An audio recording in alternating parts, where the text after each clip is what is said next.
Olá, amigos de Ideal Espírita. Estamos juntos novamente para mais uma leitura do livro A Força Eterna do Amor, de Teresa de Calcutá. Hoje, todas as nossas palavras, serão inúteis se não brotarem do fundo do coração.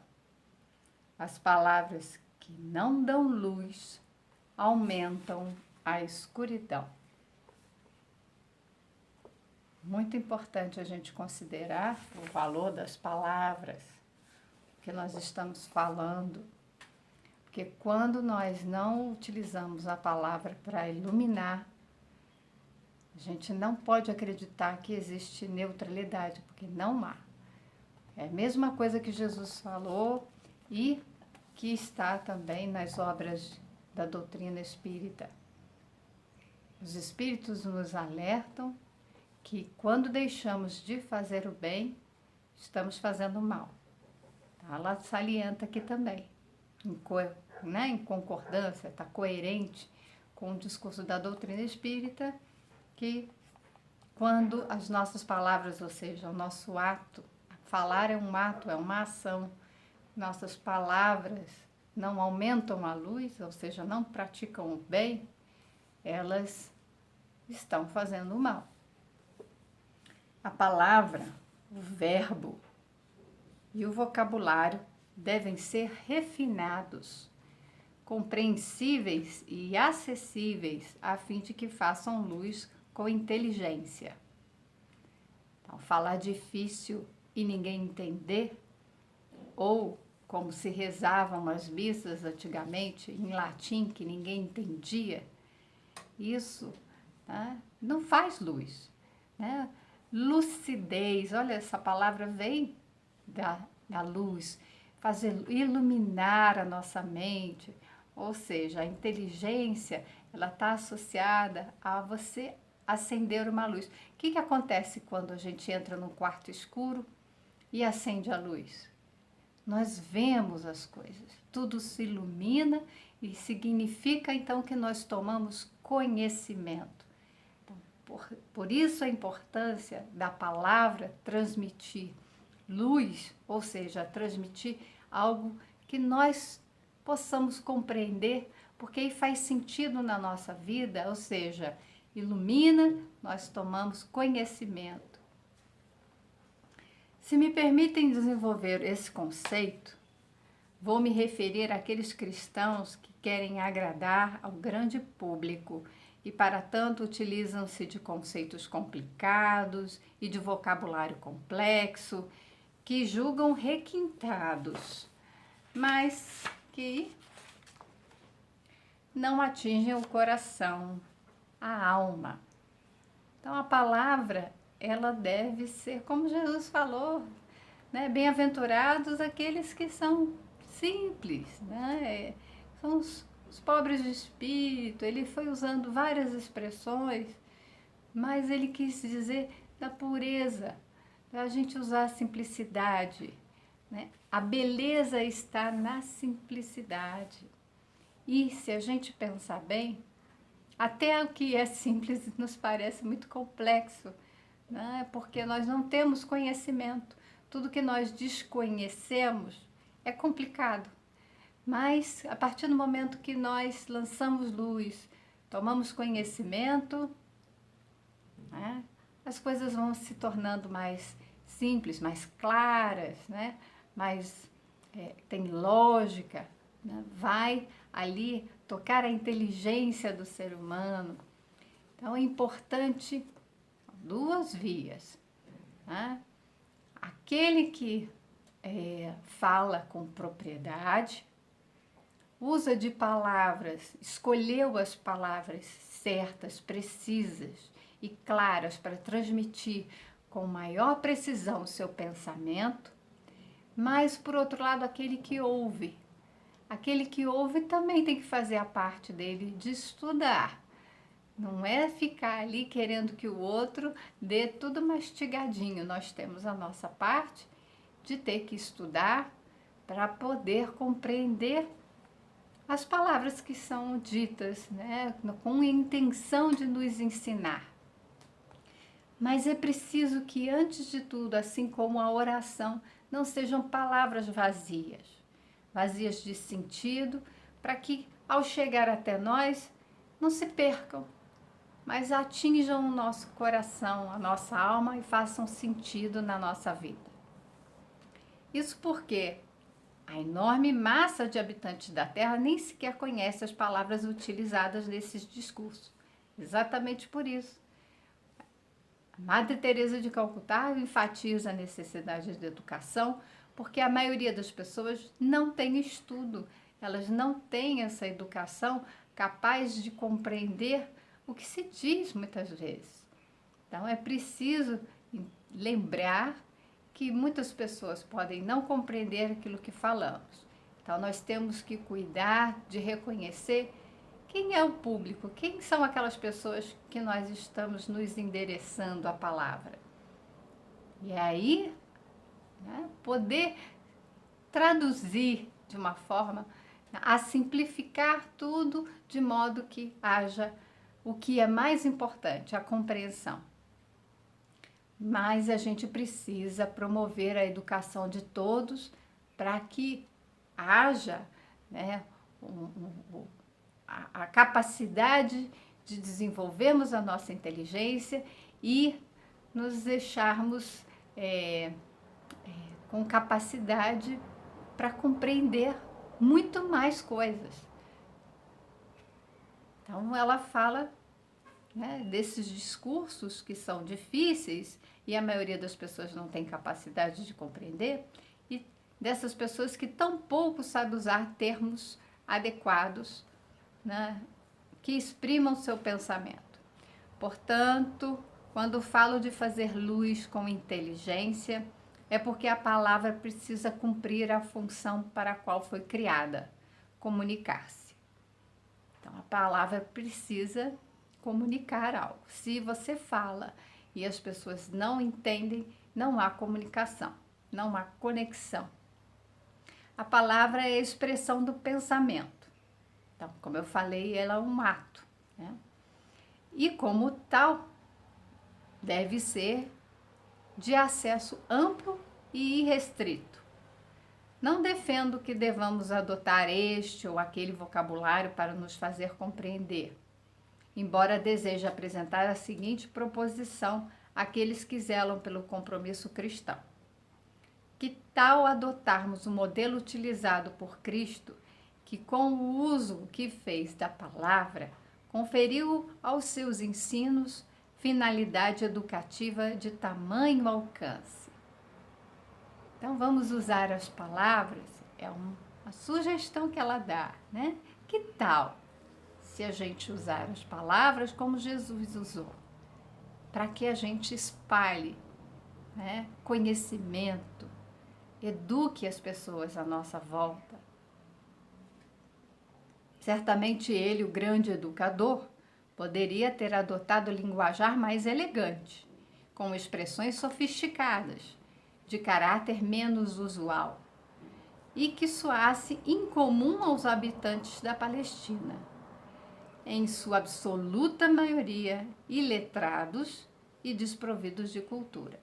É claro que Jesus podia usar a linguajar que ele quisesse, né, pela capacidade intelectual que ele dispõe, mas ele estava falando para quem?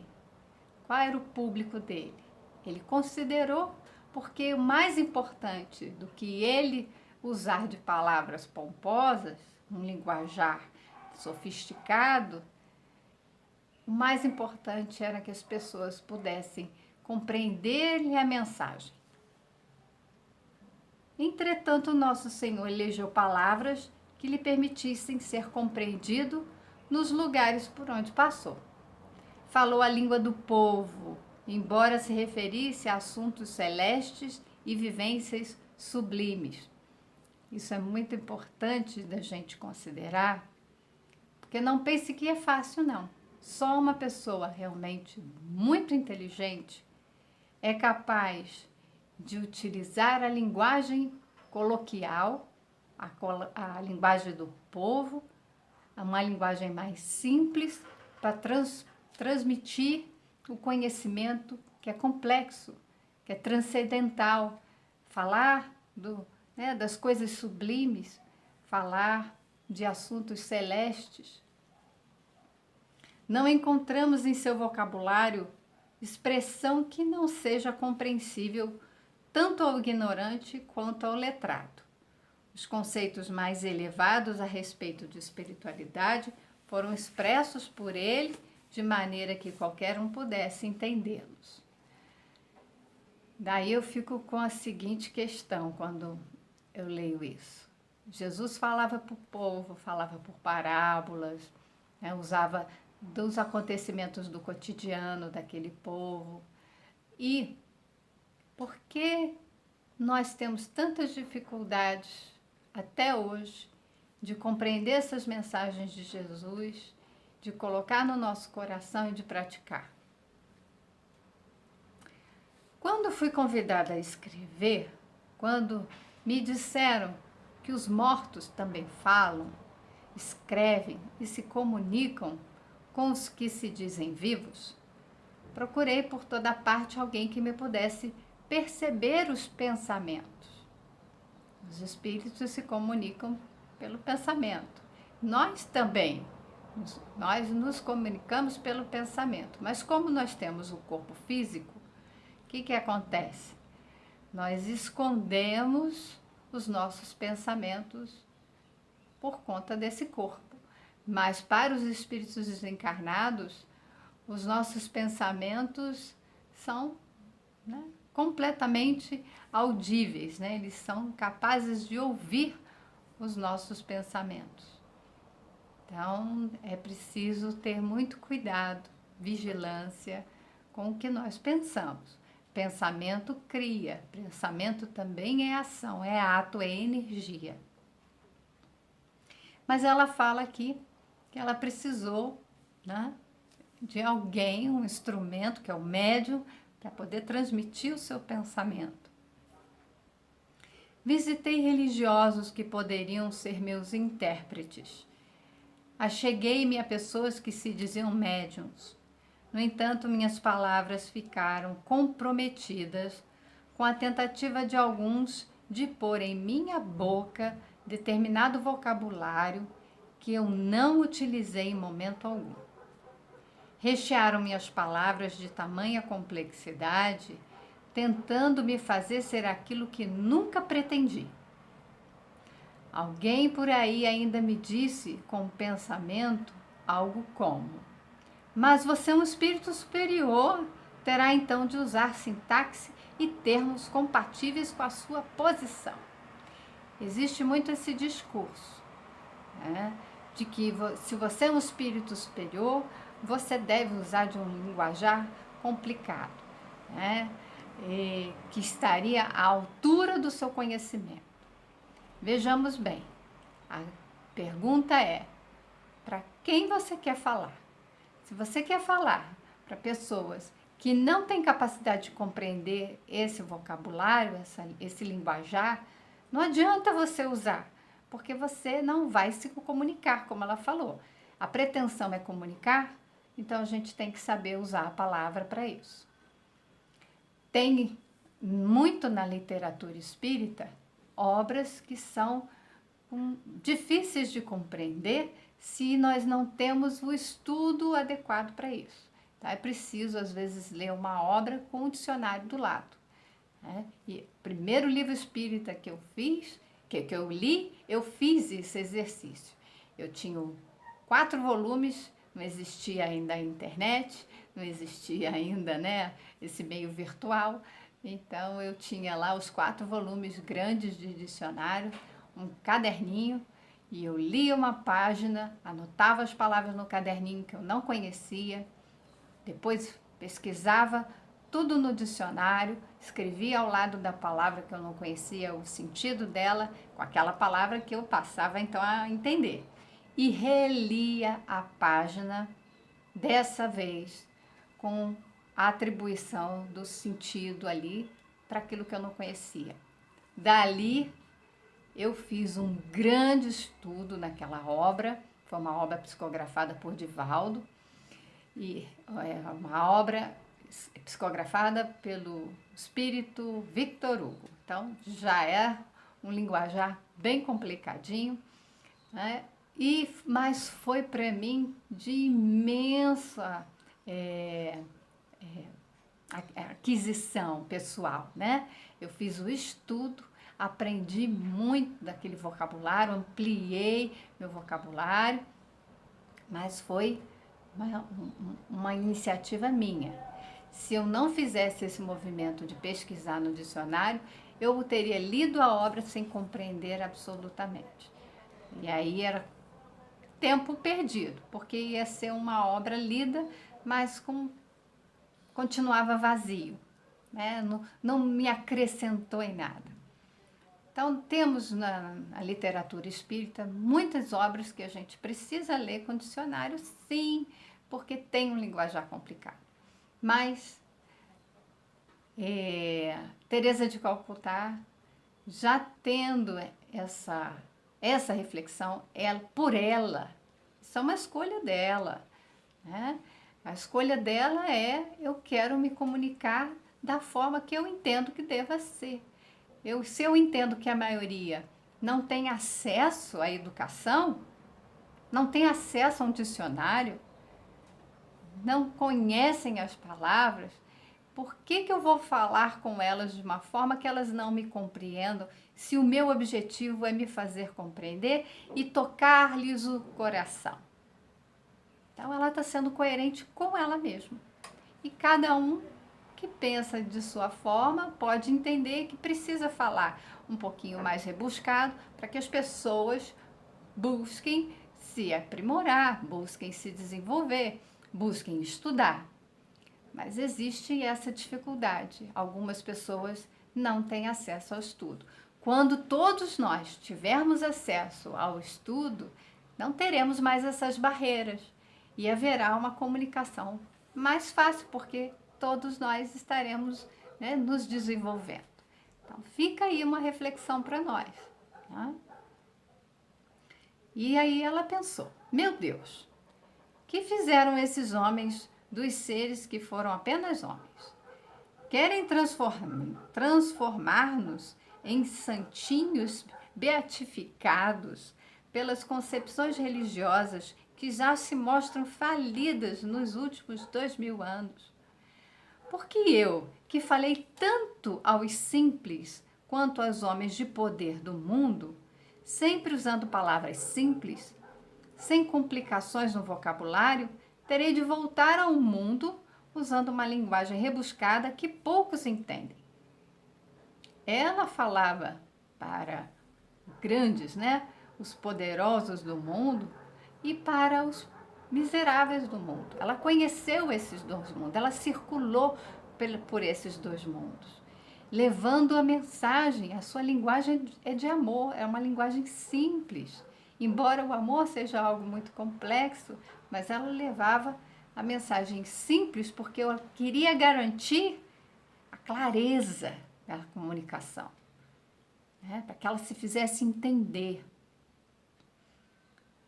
Se em meus encargos de serva da humanidade empreguei a palavra compreensível, sem obscuridades, não vejo por que devo modificá-la a tal ponto que os simples não me compreendam. Agora que ela é espírito, né, desencarnado, está se comunicando do plano espiritual, ela quer continuar sendo como ela era aqui, né, autêntica. Não sei o que os modernos cristãos andam fazendo com aqueles que julgam superiores, mas que no fundo não passam de seres humanos sem corpos físicos. Bom, então, assim, não me chama de espírito superior. Eu sou uma pessoa sem corpo físico. Eu estou aqui, continuo viva e continuo sendo quem eu sou. Põe em sua boca um palavreado tão complicado, tão complexo, a ponto de ficarem parecendo até mais elevados do que o próprio Cristo, que não agiu assim. Por que eu deveria desejar distanciar-me do povo? Aprendi com o tempo de peregrinação pelo mundo que quanto mais complicadas e sofisticadas palavras empregadas por alguém, mais se prestam a mascarar a situação real e verdadeira, que o indivíduo teme seja descoberta. Eis uma verdade que nunca falhou. O verdadeiro sábio fala de coisas elevadas, de conceitos mais amplos e do mundo espiritual com palavras que são acessíveis tanto ao doutor quanto ao ignorante. Jesus era um sábio e ele falava ao doutor e ao ignorante com a mesma capacidade de se expressar e se fazer compreender. Acontece que ela fala que ela chama atenção. Quando você fala difícil para pessoas que não têm capacidade de compreender, mas parece que você quer se mostrar um intelectual, usar uma máscara de sábio que você não tem e mascarar aquilo, ou seja, obscurecer aquilo que você está falando para que ninguém compreenda. Eles acham que você é uau, né? É super inteligente, deve estar falando coisas maravilhosas, mas está falando coisas que ninguém compreende e a mensagem fica obscurecida, de modo que a verdade pode estar obscurecida também. Então é preciso usar de palavras claras, ter a certeza de que todos estão compreendendo a mensagem. O mundo não precisa de complicações. Precisamos aprender a simplificar as palavras tanto quanto as atitudes. Em minhas meditações, imagino Cristo quando veio ao mundo. Ele trouxe uma verdade, uma ciência do bem viver, uma ciência comportamental. Ao mesmo tempo, nosso Senhor veio instaurar uma política diferente. Sim, ele veio. Ele veio para transformar o mundo em todos os setores. Ele foi um representante da política divina. Fico a imaginar se ele tivesse feito suas pregações ou discursos da política e da ciência que ele veio inaugurar na Terra com um palavreado incomum ou rebuscado. Imagino ainda se, como embaixador de um sistema de governo, e ele é o governador do nosso planeta, né? Então, imagino como embaixador de um sistema de governo quisesse falar aos homens da terra sobre as coisas de cima ou do céu, com um vocabulário próprio de quem mora entre as estrelas. Então, meus irmãos, ele não seria compreendido. Até hoje estaríamos à mercê da nossa ignorância, estudando a etimologia das palavras empregadas por ele. Então, ao invés de ficarmos com a mensagem do Cristo, estaríamos ali tentando estudar as palavras que ele usou para ver qual o sentido delas. Isso não faz o menor sentido para quem não quer que se foque na palavra, mas na mensagem que a palavra traz.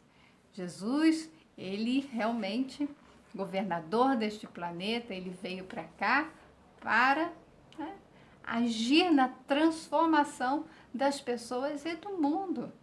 Então havia aqui toda uma ciência do bem viver, uma ciência do comportamento, como que eu devo agir. Também do autoconhecimento, ele tocava-nos profundamente para que a gente se conhecesse ali como seres que são filhos de Deus acima de tudo. E transformando, ele falava das coisas da terra e falava das coisas do céu, para que haja essa conexão, para que nós possamos nos religar a Deus. Então, ele era esse grande político, esse e grande estadista, que ela fala também, este grande sábio, este grande irmão amoroso. Jesus foi tudo, ele quis colocar amor em todas as instâncias da nossa vida.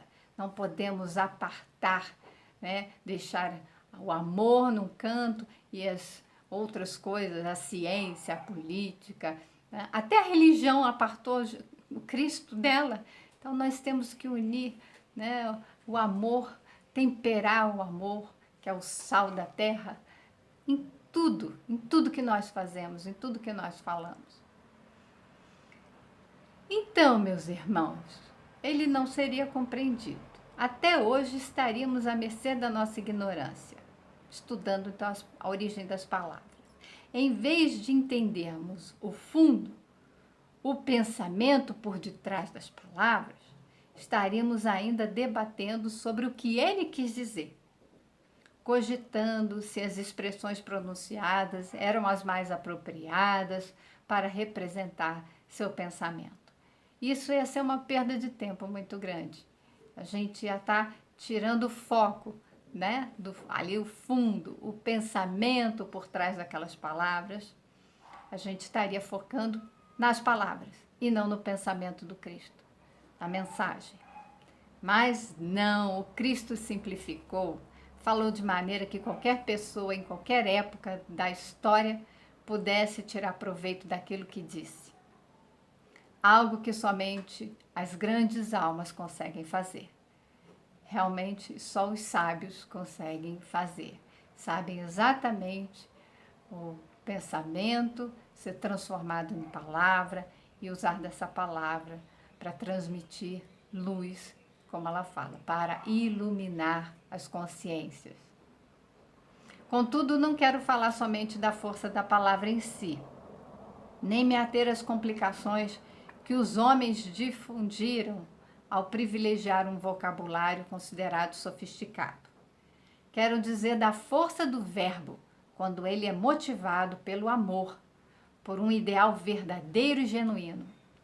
Olha, a força que tem uma palavra quando ela está impregnada desse amor. Muitos pregam palavras vazias, decoradas, é igual enfeite, está na superfície. Ai, que bonitinho, falou desse jeito.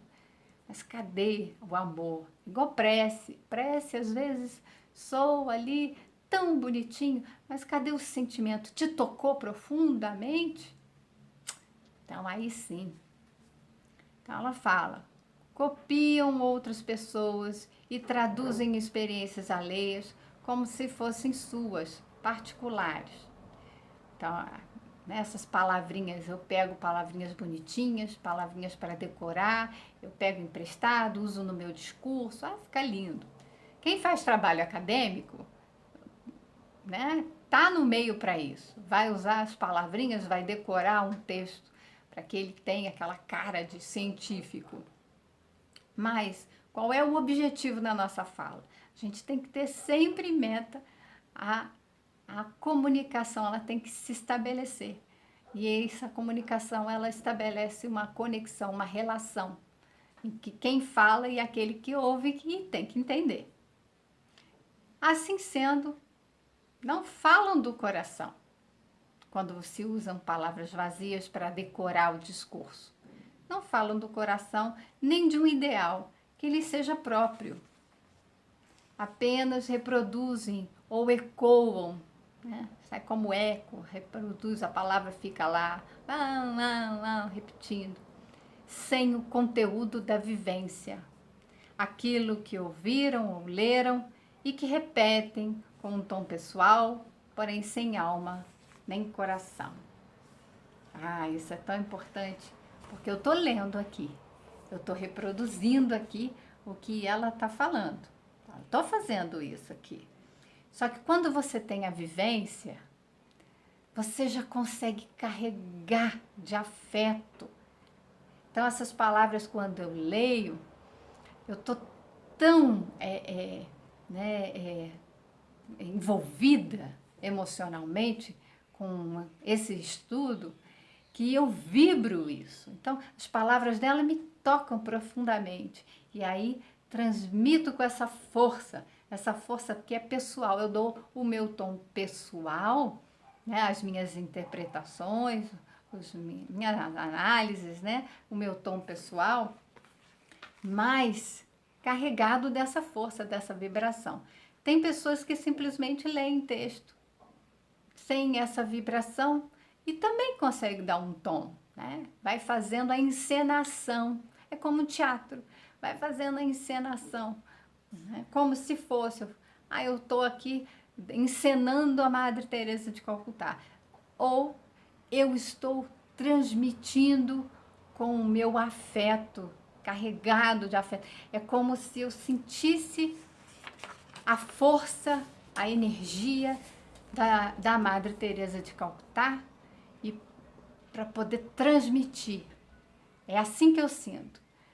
Como se as palavras aqui que eu leio, que são palavras dela, autêntica, da vivência que ela teve, ela tem uma força. É como se eu sentisse essa força que vem dela e transmitisse essas palavras com essa força.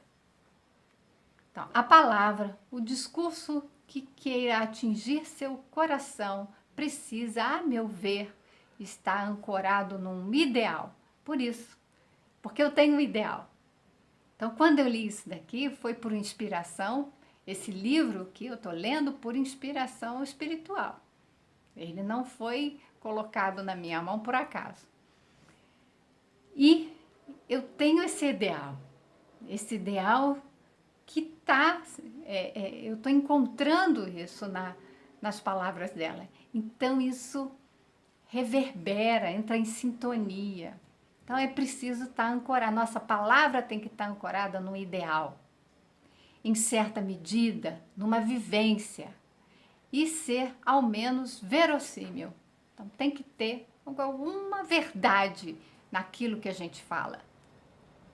Quando nos referimos, então, ao discurso no âmbito do cristianismo, o qual pretende trazer uma política divina ao mundo, então essa vivência e esse ideal assumem papel muitíssimo maior do que as palavras em si. Então, não é só a palavra em si, é também os efeitos dessa palavra, né? E tem um ideal por trás. A gente sabe que ideologia, tudo, né? Tem uma ideologia. Então, qual é? Qual é a sua? Qual é o seu ideal? E isso dá a força, né? A vivência que nós temos dá a força. E as palavras, então, vão ter um efeito. O que a gente espera dessas palavras? A força do verbo é algo comparável somente à força da criação, pois foi através do verbo que o mundo se materializou, que as coisas simples e complexas foram elaboradas pela mente de Deus. Então, tudo se fez, né, pelo verbo. E, neste momento em que nosso mundo passa por desafios cada vez mais significativos, temos de dar a devida importância ao que falamos e ao que ouvimos, além de aprender a selecionar o que entra em nossa mente. Isso é muito importante. A vigilância, aquilo que a gente ouve, o que entra na nossa mente e o que sai do nosso coração pela nossa boca. Temos que ouvir aquilo que nós falamos. É muito importante. Os espíritos também, há pouco tempo, me orientaram para ouvir o que eu estou falando, porque são grandes lições. A que eu estou falando agora são grandes lições e eu preciso ouvir essas grandes lições. Mas também no dia a dia, o que eu falo, ouvir o que eu estou falando, no tom que eu estou falando, as palavras que eu estou usando, o ideal, a intenção por trás do que eu estou falando, porque tem um pensamento que precede as palavras. Não basta pregar, não é o bastante ser orador ou evangelista. Precisamos avaliar se o povo, se os simples que nos ouvem estão apenas extasiados diante das palavras pronunciadas, então eles estão admirados ali, né? Uau, está falando isso, ou se estamos nos fazendo entender efetivamente, isso é, se nossos ouvintes compreendem aquilo que pretendemos ensinar ou comunicar. Espero que todos estejam fazendo as suas reflexões, compreendendo a mensagem de Teresa de Calcutá e também façam esse exercício, porque é de autoconhecimento. Ouçam o que estão falando. Se coloquem no lugar do ouvinte. Eu estou falando, o que eu estou falando? Se eu estivesse ouvindo o que eu estou falando, como que seria? O que eu sentiria? O que me provocaria? Eu ficaria feliz? Eu ficaria triste? Eu ficaria irritada? Eu ficaria tranquila? O quê? Nós estamos levando luz nas nossas palavras ou estamos causando aí perturbações, escuridão, incompreensão? A escuridão é no sentido de não levar o sentido, a compreensão. Não é levar o mal. É só a pessoa não compreende. Tá na escuridão, né? É o quarto escuro que eu falei. Se você não sabe o que está lá dentro, até acender a luz. Acendeu a luz, você viu tudo, conhece. Então, vamos transmitir o conhecimento, né, de forma que todos nos compreendam. E assim ela faz. E assim ela escolheu, esse é o ideal dela. E qual será o nosso? Vamos fazer essa análise. Então, tenham todos um ótimo dia e até o nosso próximo encontro. Que Deus nos abençoe.